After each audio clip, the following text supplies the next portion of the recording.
Class clear है class. Yes Yes, sir. sir. मैं last class के दौर बता दूंगा, ठीक है। आपको आपको अपने वर्ड बुक पे करनी है, उसके उसकी पिक्चर्स लेके वर्ड पे पेस्ट करनी है pictures with respect to the question number, ठीक है। और अपनी फाइल का जो Much नाम, easier will be if we, sorry yes sir, sir, much जी, easier will be if we convert the images into PDF and send you. No no, तो इस तरह तो बहुत सारी पिक्चर्स आ जाएंगी ना मेरे पास। बात समझ आ रही है? अब ये ऐसा, अब मैं तो चाह रहा हूँ सिंपल एक फ़ाइल आए ना मेरे पास।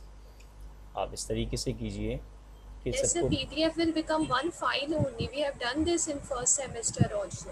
okay, if you can do it, so you can perform this exercise, So, okay. So everybody know about it, class। Sir ये जरा आवाज़ आ रही दोबारा है? बता, थोड़ा सा लेट ज्वाइन किया मैंने, जरा दोबारा बता देंगे, नेट का थोड़ा इशू था। यास्मीन बता रही हैं कि पिक्चर्स, जो पिक्चर्स लेंगे उसको पीडीएफ में नहीं, कन्वर्ट ये कर जो लेंगे। आपने स्टार्ट किया इसके बारे में पूछ रहा हूँ सर। मैंने तो अभी कुछ भी स्टार्ट नहीं किया, अभी तो स्टार्ट करने जा रहा हूँ। अच्छा अच्छा अच्छा। हाँ, समझ में आ रही क्लास? तो सबको ये आती है ना एक्टिविटी करना, कर लेंगे ना सब? Yes, sir.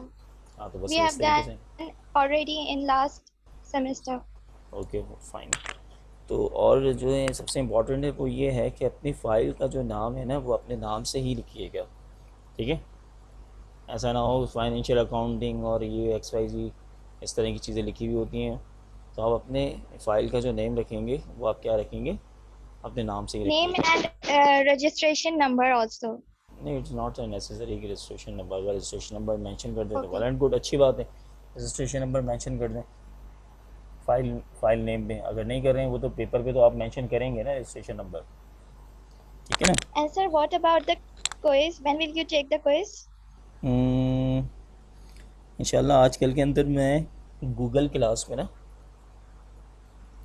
गूगल क्लास है ना जो मैंने आप लोगों को शेयर किया था पहले लिंक उसका और Yes, sir. कोड Yes, वगैरह, sir. तो उसमें मैं एक क्विज़ अपलोड कर दूंगा, ठीक है। क्विज़ अपलोड कर दूंगा और आप लोग को एक दिन का टाइम दे दूंगा मैं, ठीक है। अगर मोस्ट प्रॉब्ली कल कर सका तो मैं कल ही कर दूंगा, ठीक है।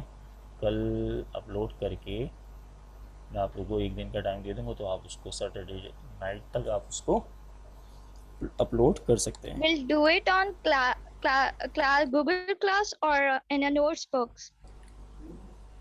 नोटबुक में ही कर लें, गूगल क्लास पे तो सॉल्व नहीं हो सकता वो, गूगल क्लास एक्सक्यूज पे मी सर। सॉल्व नहीं होगा उसका। आपको सिंपल उसी तरीके से करना पड़ेगा कि आपको इसको किसी वर्कबुक पे सॉल्व करना होगा, उसकी पिक्चर्स लेके पीडीएफ में उसको अपलोड कर दीजिए, लेकिन सिंगल फाइल कीजिएगा। ये ना हो कि अगर 2 से 3 पेजेस पे आ रही है तो इस तरह मत कीजिएगा, उसको एक सिंगल फाइल करके जिस तरह आप ट्रम में अपलोड करते हैं इसी तरीके से वहाँ पे अपलोड कर दीजिएगा, ठीक है। तो वहाँ पे भी वो रिसीव हो जाएगा, Okay, sir. Right, clear? Excuse me sir. Yes, sir. जी बोलिए। सर ये जो आपने बोला है कि गूगल क्लासरूम पे क्विज अपलोड करेंगे, तो जैसे अगर कोई बंदा एंटर होना चाहे या जैसे आपकी क्लास को ज्वाइन करना चाहे और वो इंडेक्स की बनाई हुई जीमेल अकाउंट से लॉगिन नहीं हो रहा, तो वो अपनी प्राइवेट या अपनी पर्सनल आईडी से वो जीमेल की लॉगिन हो सकता देखें, है। जीमेल, उसकी अगर पर्सनल जीमेल आईडी है ना जी जी। तो उससे ही हो सकता है वो। इंडेक्स वाली से नहीं हो सकते? इंटस वाली की तो जीमेल की नहीं है ना बेटा। नहीं, इंडेक्स वालों ने जीमेल पे भी हमारा अकाउंट बनाया हुआ है ना, इसलिए पूछ रहा हूँ। बनाया हुआ है? जी जी, लेकिन वो अभी ज्वाइन करने जा रहा था, वो बोला था नॉट वेरीफाइड या अकाउंट इज नॉट, ऐसे करके कुछ बोल रहा था वो, हाँ, तो तो फिर मैं इसका पूछा था इट मीन्स क्या। नहीं होगा जीमेल पे, फिर वो जीमेल पे नहीं होगा तो। नहीं, अकाउंट तो खुला है जीमेल पे, क्लास में एंटर होने को जो है वो बोल रहा है कि अकाउंट वेरीफाइड नहीं है, मतलब जब अकाउंट वेरीफाइड नहीं तो हम्म। अकाउंट ठीक है। क्या कहना है दोबारा कहिए कि क्या कहना सुने। सर जीमेल की जो अकाउंट उन्होंने बनाया है इंडस वालों ने, वो ओपन तो हो रहा है, लेकिन जैसे क्लासरूम में जाता हूँ मैं और क्लासरूम में जाने के बाद क्लास पे क्लिक करके कोड डालता हूँ, तो हम्म, बोलता है account ID is not verified या अकाउंट इज नॉट वेरीफाइड, इस तरह करके आता है। दूसरी कोई आईडी बना के देख लें। मतलब अपनी पर्सनल आईडी से भी लॉगिन हो सकते हैं ना, आपके पास हाँ एंटर हाँ हो सकते बिल्कुल, हैं। किसी भी आईडी से हो जाए, लेकिन नाम उसमें मेंशन होना चाहिए ना, नाम मेंशन ठीक होगा है ना वो सर। तो। अब पता है कि आप ठीक है। किसी अपने दोस्त की उससे आईडी से हो जाएं, डजेंट मैटर, लेकिन उसके वो इस केस में है कि अगर कोई आपको प्रॉब्लम्स आ रही हैं ज़्यादा, मैंने इसलिए जीमेल का अकाउंट कहा कि सबके जीमेल के अकाउंट्स अवेलेबल होते हैं, तो इसलिए मैंने जीमेल का अकाउंट ही कहा था। Sir, ताकि but when I clicked on the Google Classroom link, so when I went inside, so they were saying you need access to it, and I entered with my Gmail only, but still I was not having any access. Okay, let me check. मैं अभी देखता हूँ ज़रा, अभी बता देता हूँ आप लोगों को किसने ज्वाइन किया है अभी तक। एक मिनट रुकिएगा। अच्छा जी, बल्कि एक असाइनमेंट दिया, टेस्टिंग असाइनमेंट दिया था मैंने, इसमें 2 लोग आए हुए हैं, असद ख़ान और इमरान ख़ान। असद ख़ान और इमरान ख़ान 2 लोग आए हुए हैं इसमें ना। आप लोग ज़रा कीजिए, अभी ज़रा आप यास्मीन ट्राई कीजिए। सर आप ऐसा कर देना कि मतलब जैसे MS टीम पे भी अपलोड कर दें, ताकि अगर कभी किसी बेटा को कोई एम एस मसला टीम पे होता है। रीज़न ये है, एम एस टीम पे रीज़न ये है, देखो एम एस टीम पे ये रीज़न है कि उस पर आईडी, उस पर एक्सेस करने के बाद ना वो मुझे एक्सेस करना पड़ेगा उसका ना सारा कम्प्लीटली।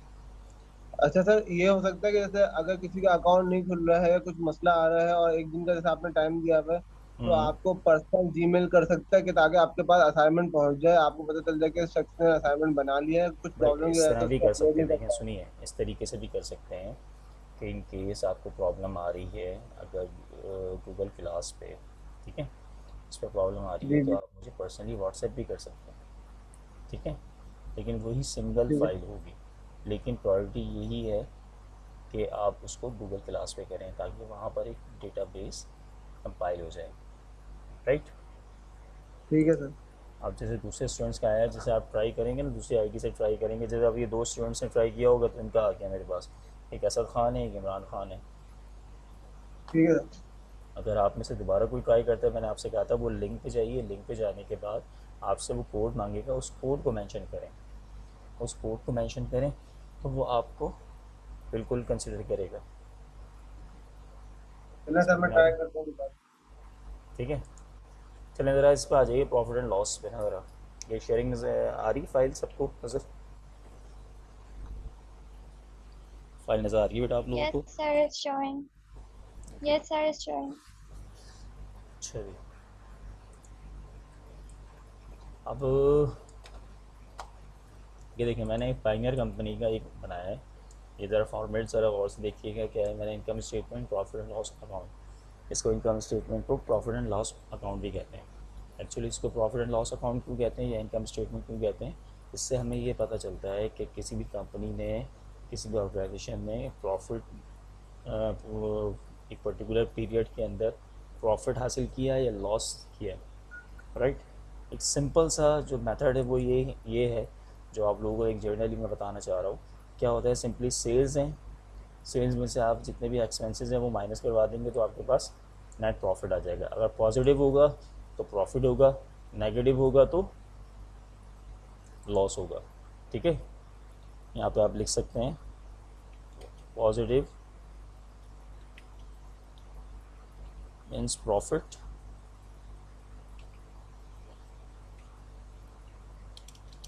और नेगेटिव मीन्स लॉस, ठीक है। क्लास क्लियर है, बात समझ में आ रही है? ये छोटी सी जो ये जो चीज़ है, ये जो मैंने यहाँ पे ये हाईलाइट की है, ये अगर पॉजिटिव होगी इट मीन्स ये आपका प्रॉफिट है। अगर ये माइनस में होगी, लेट सपोज अगर मैं इसको ये कर दूँ,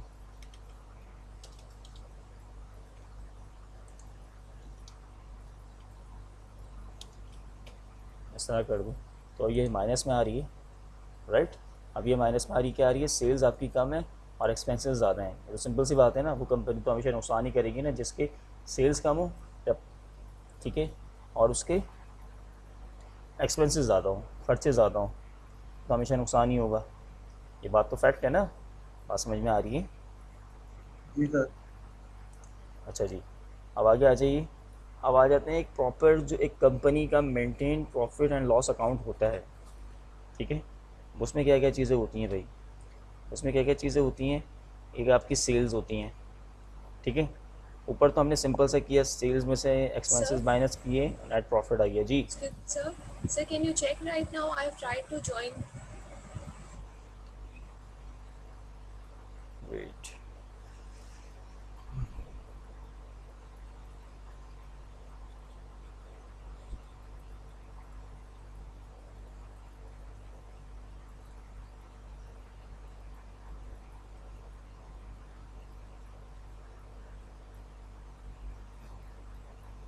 ये भी ये नेट का इशू है क्या है, यहाँ पर इशू कर रहा है अभी ना ज्वाइनिंग में।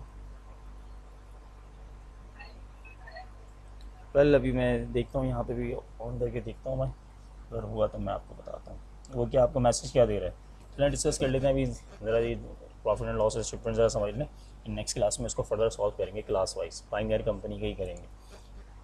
अच्छा जी, अब आइए ज़रा ये proper profit and loss account पे आपके ये जो आपके सेल्स हैं, सेल्स रखते हैं, इसके अंदर कॉस्ट ऑफ गुड्स सोल्ड क्या करवाते हैं, माइनस करवाते हैं। ये लेस, यहाँ पे सब लेस लेस लिखा हुआ है मैंने, ठीक है, सब ये लेस लेस है और ये सारा ये फॉर्मेट है, ठीक है। तो इसकी ज़रा फॉर्मेटिंग देख लीजिएगा। सेल्स आती है, सेल्स में से cost of goods sold minus कराते हैं। कॉस्ट ऑफ गुड्स सोल्ड क्या होती है, कॉस्ट ऑफ गुड्स सोल्ड वो चीज़ होती है जो आपकी प्रोडक्ट को मैन्युफैक्चर करने पे कॉस्ट इनकर्ड हो रही है, ठीक है, राइट। इसकी एग्जांपल इस तरीके से ले लीजिए, जैसे पानी की बॉटल है, पानी की बॉटल है, पानी की बॉटल के अंदर क्या है, मटेरियल भी यूज़ हो रहा है, लेबर भी यूज़ हो रही है, ठीक है ना। इसी तरीके से और इसके ऊपर ओवरहेड भी लग रहे होंगे कुछ। ओवरहेड क्या होते हैं, यानी कि इलेक्ट्रिसिटी है भी लग रही है, फिर इसके अंदर स्पेस और ये XYZ रेंट वगैरह XYZ ये सब चीज़ें लग रही है, तो जो रिलेटेड होती हैं मैन्युफैक्चरिंग कंसर्न से, तो वो चीज़ क्या कहलाती है, कॉस्ट ऑफ गुड्स सोल्ड। मैं यहाँ पे लिख भी देता हूँ, कॉस्ट ऑफ गुड्स सोल्ड। कौन सी कॉस्ट है ये, जो टोटली डायरेक्टली एसोसिएट करती है किससे, मैन्युफैक्चरिंग से या प्रोडक्ट से। यानी कि प्रोडक्ट बनाने के लिए लेट सपोज एक बॉटल बनाने की कंपनीज हैं, वहाँ पे फाइनेंस मैनेजर भी है, HR मैनेजर भी है, मार्केटिंग मैनेजर भी है, राइट। अब ये जो 3-4 मैनेजर्स हैं या जो ऑफिस से स्टाफ है, वो क्या है, डायरेक्टली एसोसिएट तो नहीं है ना प्रोडक्शन से, या डायरेक्टली एसोसिएट है प्रोडक्ट से, नहीं है। बात समझ में आ रही है, क्लास बात समझ में आ रही है, Sir, I'm not getting it. Okay. देखें, एक कंपनी है, बॉटल्स बनाने की कंपनी है, ठीक है, वहाँ पे लेबर काम कर रही है, वहाँ पे सुपरवाइज़र है। सुपरवाइज़र कौन होते हैं, सुपरवाइज़र वो होते हैं जो लेबर्स को से काम कर निकलवाते हैं, यानी कि उनसे वो पर्टिकुलर जॉब्स परफॉर्म करवाते हैं, सुपरवाइज़र्स, ठीक है। एक ये लोग हैं। दूसरे वो लोग हैं जैसे HR manager, accounts manager, marketing manager, ये एक स्टाफ हो गया, ऑफिस स्टाफ हो गया, राइट। एक ये ऑफिस स्टाफ हो गया, और एक वो सुपरवाइज़र्स या वो लेबर हो गए जो डायरेक्टली प्रोडक्शन में इन्वॉल्व है। बात समझ में आ रही है, जो डायरेक्टली किस में इन्वॉल्व है, प्रोडक्शन में, Production. ठीक है। जो प्रोडक्शन में इन्वॉल्व लोग होते हैं या जो एक्सपेंसेस प्रोडक्शन से रिलेटेड होते हैं, वो किस में आते हैं, कॉस्ट ऑफ गुड सोल्ड के अंदर, ठीक है। चाहे तो लिख लीजिए इसको आसान अल्फाज में, डायरेक्टली जो एसोसिएट होते हैं प्रोडक्शन से, ठीक है। जैसे मटेरियल हो गया, बॉटल बनाने का मटेरियल हो गया, प्लास्टिक हो गई, है ना। इसके लिए बहुत सारे मोल्ड्स वगैरह होंगे डिफरेंट कलर्स के, इस पर पेंट होगा या वॉट एवर जो भी चीज़ें होंगी, तो इस पर वो चीज़ें आ जाएंगी। 15-20 मिनट और। सर मैंने भी रिक्वेस्ट सेंड किया, आप जरा देख लीजिएगा। हाँ मैं भी करता हूँ ज़रा, तो ये इसको टॉपिक पर होगा ये भी कर चेक करता हूँ। बात समझ में आ गई, कॉस्ट ऑफ गुड्स सोल्ड जो डायरेक्टली एसोसिएट है मैन्युफैक्चरिंग या प्रोडक्शन से, और इनडायरेक्टली कौन से लोग हैं या कौन सा स्टाफ है, जैसे मैंने मार्केटिंग का बताया, मार्केटिंग का तो कोई कंसर्न नहीं है ना प्रोडक्शन से, या अकाउंट्स मैनेजर को या HR मैनेजर को HR. इन्वॉल्व, तो इनकी इन्वॉल्वमेंट तो नहीं है ना प्रोडक्शन से। बात समझ में आ रही है, जो प्रोडक्शन से एसोसिएट चीज़ें हैं या एक्सपेंडिचर्स हैं या लोग हैं, वो किस में आते हैं, कॉस्ट ऑफ गुड्स सोल्ड के अंदर आते हैं, राइट। क्लियर हो गई बात, Yes, sir. Okay. Gross profit आ गया, जब आप CG cost of goods sold को माइनस कराएंगे तो आपके पास ग्रॉस प्रॉफिट आ जाएगा, ठीक है। फिर उसके बाद वही चीज़ आ गई ऑपरेटिंग एक्सपेंसेस, इसके अंदर सैलरीज एक्सपेंसेस होंगे, जो इनडायरेक्ट स्टाफ वगैरह होता है वो सब चीज़ इसमें आ जाती हैं operating expenses, electricity, telephone bills, ठीक है, रेंट एक्सपेंस, ठीक है। उसके बाद क्या आ गया, आपने इसमें से ये लेस करवा दिया तो आपके पास क्या आ गया, ये ऑपरेटिंग प्रॉफिट आ गया। इसको हम क्या कहते हैं, earning before income interest tax, क्या कहते हैं इसको हम, EBIT। EBIT stands for earning before interest tax.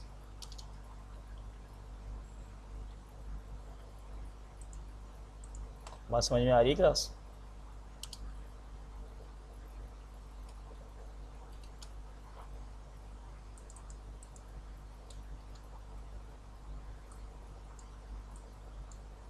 ठीक है, क्लियर है यहाँ तक के? Sir, interest expense and interest Exactly. tax, they both are the same things? No, interest is a different thing and the tax is a different thing. Interest क्या होता है, interest यानी कि जो आप लोन्स वगैरह लेते हैं उस पर आपको इंटरेस्ट देना पड़ता है, ठीक है। जैसे हमने कुछ एंट्रीज में देखा था कि वो इंटरेस्ट दिया जा रहा था जब वो liability, Some percent of interest that we give to the when we take the loan, some Yeah. percent of the interest we give to the bank or anywhere else. Any kind of When- financial institutions, Yes. Right.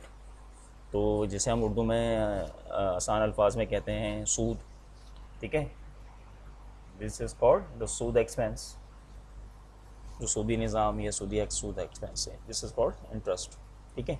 Earning before interest and tax, यानी कि interest देने से पहले और tax देने से पहले आपके पास इंटरेस्ट एक्सपेंस लेस करवाया, आपके पास ऑपरेटिंग प्रॉफिट आ गया। पहले सबसे पहले आपने इंटरेस्ट एक्सपेंस करवाया तो आपके पास क्या आ गया, अर्निंग बिफोर टैक्स आ गया अब, ठीक है। इसमें से मैं आप क्या हटा दूंगा, सिंपली आपकी आसानी के लिए Interest. इंटरेस्ट हटा दूंगा, क्योंकि इंटरेस्ट निकाल चुके हैं हम, लेस कर चुके हैं, राइट क्लास। उसके बाद हमने टैक्स कर दिया। अच्छा, टैक्स कौन से होता है, इनकम टैक्स होता है जैसे, ठीक है। जब प्रॉफिट पे आप क्या करते हैं, इनकम टैक्स देते हैं ना, FBR को, ठीक है बेटा। ये कौन सा एक्सपेंस है, टैक्स एक्सपेंस कौन सा, जो आपने इनकम पे दिया है, तो इनकम पे दिया जाता है ना टैक्स, राइट। जो भी एक्सपेंस होगा उसको लेस करवा देंगे तो आपके पास नेट प्रॉफिट आ जाएगा। क्या आ जाएगा, नेट प्रॉफिट। Net अच्छा, अब profit. नेट प्रॉफिट आ गया। अच्छा, अब मैं आपको बता रहा था वो जो शेयर्स की और डिविडेंड की बात मैं बता रहा था आप लोगों को, ज़रा यहाँ पे भी समझिएगा। अब जो प्रॉफिट कंपनी के पास आया है तो कंपनी चाहे तो उसको क्या कर सकती है, अपने यूज़ में प्रॉफिट यूज़ कर सकती है, अपने पास रख सकती है, या वो शेयर होल्डर्स को दे सकती है, ठीक है। जब वो प्रॉफिट वो शेयर होल्डर्स को देगी तो वो क्या कहलाएगा, वो कहलाएगा डिविडेंड। क्या कहलाएगा, डिविडेंड। जो मैंने आपको बताया था ना कि शेयर होल्डर को पे किया जाता है प्रॉफिट, वो कहलाता है डिविडेंड। बात समझ में आ रही है? तो ये कंपनी की चाहती है, हर शेयर होल्डर ये चाहता है कि उसको डिविडेंड मिले, प्रॉफिट मिले। बात समझ में आ रही है? हर इन्वेस्टर, एक्चुअली जो शेयर होल्डर होते हैं वो क्या होते हैं, इन्वेस्टर होते हैं। जो भी पैसा लगाने वाला है वो क्या चाहेगा, उसके प्रॉफिट तो चाहेगा ना। अगर आप भी अगर 200 रुपये कहीं इन्वेस्ट कर रहे हैं या कहीं इन्वेस्ट कर रहे हैं या लगा रहे हैं, तो आप चाहेंगे भाई मुझे इसके ऊपर कुछ 20-25 रुपये तो प्रॉफिट आए, ठीक है। अगर 1 लाख रुपए लगा रहे हैं तो एटलीस्ट भाई मुझे 10-15 हज़ार रुपये तो प्रॉफिट आए। तो शेयर होल्डर का प्रॉफिट क्या है, डिविडेंड। जो कंपनी अनाउंस करती है अपने फाइनेंशियल स्टेटमेंट के अंदर, जब प्रॉफिट एंड लॉस बनाती है तो उसमें प्रॉफिट देखती है, तो प्रॉफिट के बाद फिर कंपनी डिसाइड करती है कि आया डिविडेंड देना है शेयर होल्डर्स को, नहीं देना, राइट। अगर डिविडेंड देगी, लेट्स सपोज अगर यहाँ पे 1 बिलियन में से वो 2 लाख डिविडेंड दे देगी, तो आपकी रिटेन अर्निंग क्या होगी, रिटेन का मतलब रिटेन कर ली, रोक ली, किसने, कंपनी ने, ठीक है। तो वो हमारी क्या कहलाती है, रिटेन अर्निंग। तो आपने देखा जब मैंने डिविडेंड 2 लाख रुपए दे दिया तो मेरे पास रिटेन अर्निंग क्या आ गई, 8 लाख रुपए आ गई। तो retained 8 earning, lakhs. Retained earning भी क्या है, it's a kind of net profit but after deduction of the dividend, ठीक है। After deduction of the dividend you have to get retained earning, right class? समझ में आ गया ये फॉर्मेट यहाँ तक के? Yes sir. अच्छा जी, अब यहाँ पे आ गया, ये मैं सब यहाँ पे लिख दिया आप लोगों की आसानी के लिए भी, साथ ही लिख दिया, पहले मैं साइड में लिखा हुआ था। अच्छा जी, अब आ जाइए बैलेंस शीट की तरफ। बैलेंस शीट का ज़रा फॉर्मेट देख लीजिएगा, फिर नेक्स्ट क्लास के अंदर फिर हम करेंगे। आपकी जो लेफ़्ट साइड होती है बैलेंस शीट की, ये फॉर्मेट देख लीजिएगा, ये सब लिखा हुआ है मैंने, for the period and balance sheet. जो आपकी राइट साइड होती है, मैंने एक इक्वेशन आपको कराई थी स्टार्टिंग में। सबसे पहले एक अकाउंटिंग इक्वेशन मैंने आपको बताई थी, क्या होती है?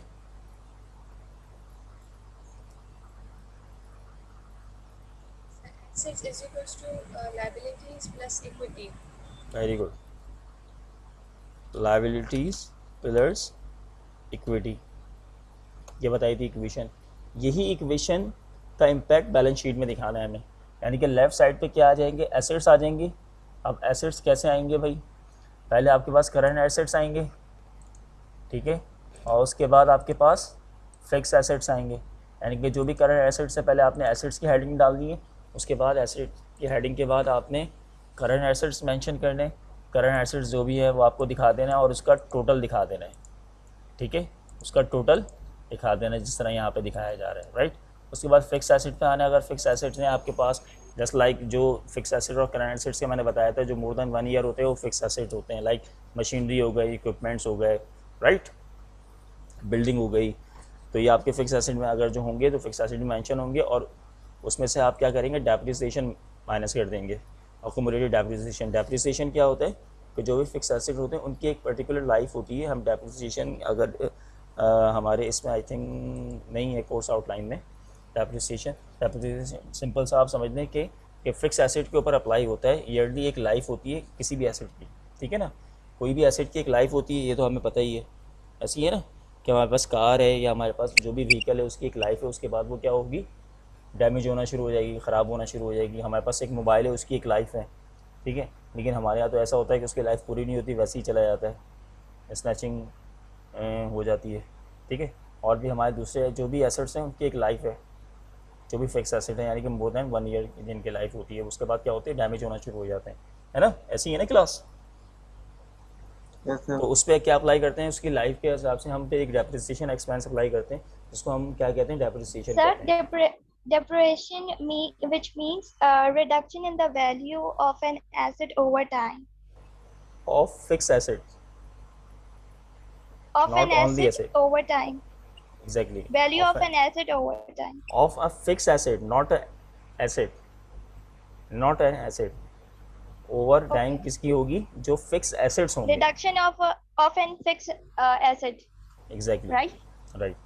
ठीक है बेटा, Okay. यहाँ तक ये हो गया। फिर ये टोटल हमें दिखा देना है, टोटल करंट एसेट्स कितने हैं और फिक्स एसेट कितने हैं। लेट्स सपोज मैं यहाँ पे लिख देता हूँ अगर इक्विपमेंट, ठीक है, मैं यहाँ पे इक्विपमेंट लिख देता हूँ। इक्विपमेंट है मेरा लेट्स सपोज भाई 5 लाख रुपए का, ठीक है, और मैं यहाँ पे अक्यूमुलेटेड डेप्रिसिएशन लिखा देता हूँ 50,000, ठीक है।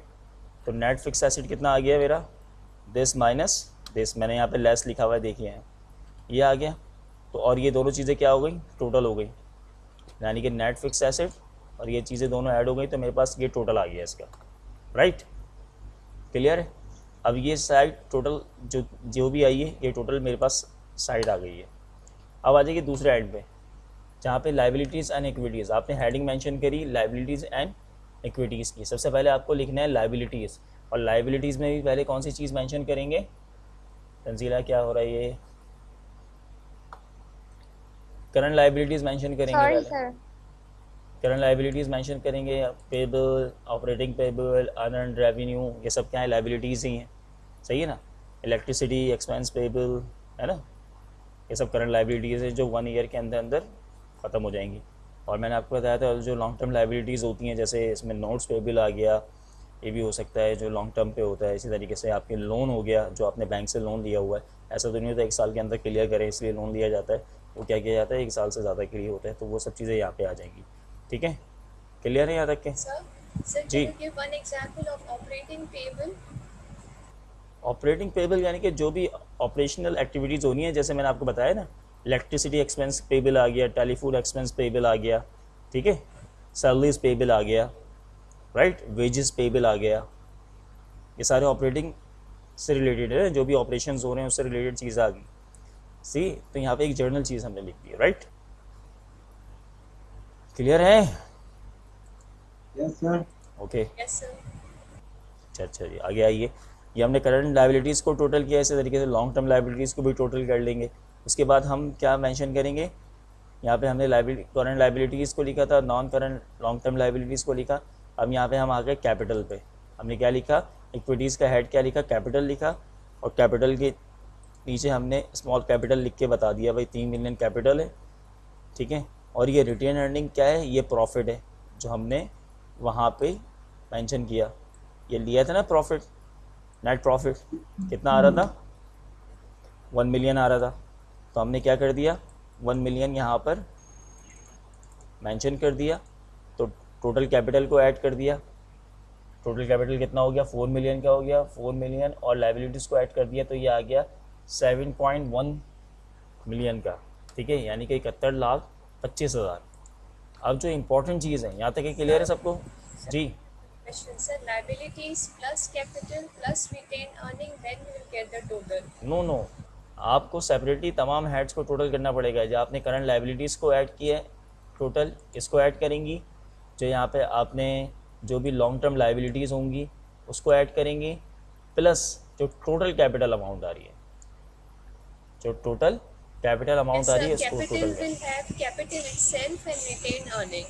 यस, ठीक है। यहाँ तक क्लियर है सबको?